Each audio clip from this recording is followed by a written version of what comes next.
지금 정권이 바뀌었잖아요. 문재인 정권 때 쓰던 단어를 쓰면 안 돼. 근데 이런 걸 모르는 사람들이 많아요. 그러니까 실무적인 얘기들이다 보니까.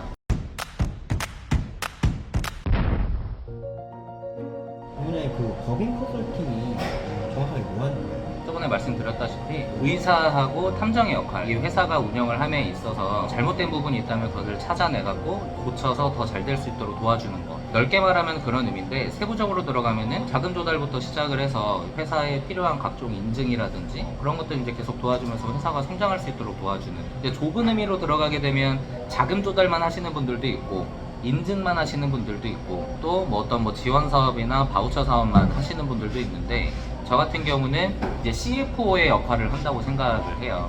이 회사의 CFO의 역할로서 회사가 돌아가는 전반적인 거를 다 아우른다. 그래서 저 같은 경우는 예를 들어서 뭐 유통도소매업을 하시는 분들이다 그러면 판매처에다가 돈을 줘야 되는, 그러니까 결제 기한이 뭐 60일이다 그러면 그 60일 동안에 자금 돌아가는 것까지 다 체크를 해서 대표님께 말씀을 드려요. 왜냐면 그게 안 돌아가면 내년도 이 기업의 신용도 등급을 봤을 때 신용도 등급이 떨어지거나 현금 흐름 등급이 떨어지는 경우가 있거든요. 그렇게 되면은 외부에서 봤을 때 지표가 안 좋아지는 거니까 투자가 안 들어오죠. 그래서 융자 같은 경우도 융자 함부로 받으면 안 된다고 하는 게, 융자를 함부로 받아버리게 되면은 차입금 의존도 이자 보상 배수 등이 올라가면서 현금 흐름 등급이 안 좋아져요. 그러면은 외부에서 봤을 때 지표가 안 좋아져서 투자 금액이 줄어들거나 투자를 안 하려고 하거나 그렇게 되죠. 그러면 기업은 자체 자금 조달이 점점 힘들어지는 컨디션으로 갈 수밖에 없는 거예요. 이게 고연봉이라고 그러잖아요. 보통 그런 것들은 어떻게 발생을 하나요? 저 같은 경우는 이제 컨설팅 계약을 맺고 컨설팅 수수료를 받게 되죠. 근데 그 컨설팅 수수료도 사실 한 번 받고 끝나는 게 아니라 컨설팅하고 어떤 건이 생길 때마다 수수료를 받는 형식으로 계약을 하기 때문에 연봉은 이제 이런 컨설팅 시장이 좀 높을 수 있다. 그 저번 영상에서 융자는 뭐 필요할 때는 받아야 되긴 하지만 그게 아니라고 하셨잖아요. 어떤 방법으로 그럼? 그러니까 예를 들어서 오늘 이제 결과가 나왔던 건데 라는 제 계약사가 있어요. 이 대표님이 저한테 처음에 물어봤을 때 똑같이 얘기했어. 뭐라고 얘기했냐면 지금 뭐 기계나 뭐나 이런 것들을 좀 사야 돼서 돈이 좀 필요한데 3천만 원 정도 융자 안 되겠냐 이렇게 물어봤단 말이에요. 그래서 내가 대표님께 역으로 질문한 거는 대표님 왜 융자를 받으시려고 하세요?를 물어봤던 거죠. 이 제조 공정의 디지털화를 할 수 있는 기계 설비를 구매하기 위해서라면 그것을 지원하는 지원 사업을 먼저 찾아보고 그 지원 사업이 있다면 참여해가지고 선정이 돼서 정부로부터 돈을 갖고 올 수 있게 만드는. 그러니까 저는 그게 좀 특화됐다고 할 수 있거든요.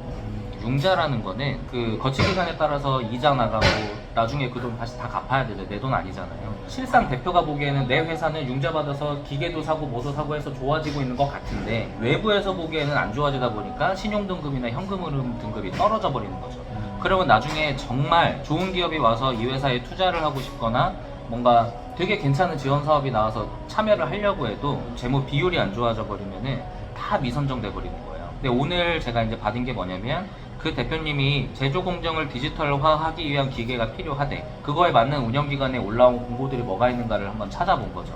찾아보니까 딱 그게 있어. 제조 공정 디지털화를 지원하기 위한 지원 사업이 있는 거예요. 그거를 대표님께 말씀을 드리고 지원 사업 참여를 했죠. 사업 계획서 내고 한 게 이제 한 달 정도 된 것 같은데 오늘 결과가 나왔어요. 최종 선정됐다고. 그럼 대표님은 그 돈으로 기계를 사면 되는 거고, 근데 그 돈은 이자를 내지 않아도 되는 돈? 그러니까 정부가 그냥 사라고 주는 거니까. 대신 그렇게 했을 때 완료 보고서라는 걸 내야 돼요. 근데 대표님은 실제로 그 기계를 사고 운영을 할 거니까 완료 보고서 내는데 전혀 문제 없을 거고. 그럼 이자 안 나가죠? 재무제표상의 부채로도 계산이 안 되니까 재무 비율도 좋아지죠. 자산이 생기는 거잖아요. 기계를 샀으니까. 그럼 재무제표상에는 자산이 또 올라가게 돼요. 융자가 제가 무조건 안 좋다라는 건 아니에요. 그러니까 시의적절하냐고 제가 첫 영상에서 얘기를 했는데 대표님이 돈이 필요해. 대표님 언제까지 돈이 필요하세요? 근데 그 언제라는 거에 한 달 이내라고 답변이 돌아온다. 그러면 지원 사업으로 할 수 있는 건 별로 없어요.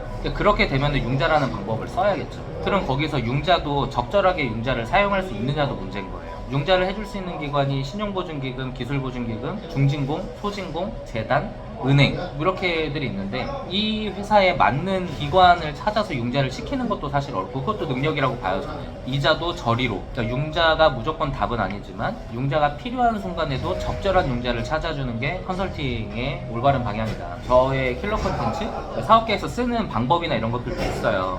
운영기관이 원하는 양식이 있고 원하는 단어가 있고 원하는 형식이 있어요. 그리고 지금 정권이 바뀌었잖아요. 문재인 정권 때 쓰던 단어를 쓰면 안 돼. 근데 이런 걸 모르는 사람들이 많아요. 그러니까 실무적인 얘기들이다 보니까 문재인 정권 때 쓰던 단어를 지금 갖다 쓰잖아요. 다 떨어진다고 보시면 돼요. 그러니까 이런 것들도 되게 치밀하게 계획을 하고 사업 케이스를 써야 되거든요. 근데 그렇지 않은 사업 케이스들이 많다 보니까 실전 위주의 교육을 해주신다고 했는데 어떤 게 아시는 분은 아시겠지만 법인 컨설팅 시장에서 사업 케이스 쓰는 방식에 대한 교육을 한다 라고 해서 돈 주고 가서 들어보면 대부분 그동안 선정됐던 사업 케이스를 보여주면서 이 기업은 어떤 기업이고 이런 형식으로 쓰니까 됐더라 가 한번 보시고 당신들 쓸 수 있습니다 라는 동기부여성 교육들이 되게 많아요. 그게 150만 원 막 그렇단 말이에요. 저도 그런 교육을 많이 받아봤지만 되게 아쉬운 부분이 많았어요. 너무 아쉬웠어. 보긴 봤어. 저거를 그래 저렇게 쓰면 될 것 같은데 진짜 책상에 앉아갖고 쓰려고 보면은 머릿속에 안 그려지거든요 그게. 그래서 협회에서는 교육을 어떻게 할 거냐면 원하시는 회사, 원하시는 지원 사업, 그 다음에 어느 정도 컨디션을 저한테 얘기를 해주시면 제가 화면에 띄워놓고 사업 계획서를 그 자리에서 쓸 거예요. 저는 이렇게 말씀드리는 게 자신이 어느 정도 있는 것 같아요. 제 스스로가 보기에. 사업 계획서 이렇게 쓰면 된다라는 어느 정도의 프로세스가 머릿속에 있다 보니까 그 기업을 갖고 온 사람이 질문을 던졌을 때 내가 그거를 어떤 형식으로 캐치해가지고 이 지원 사업의 목적과 부합하게 글을 어떻게 쓰는지 그것도 말로 해가면서 쓸 거니까 그런 게 실전 교육이지 않을까.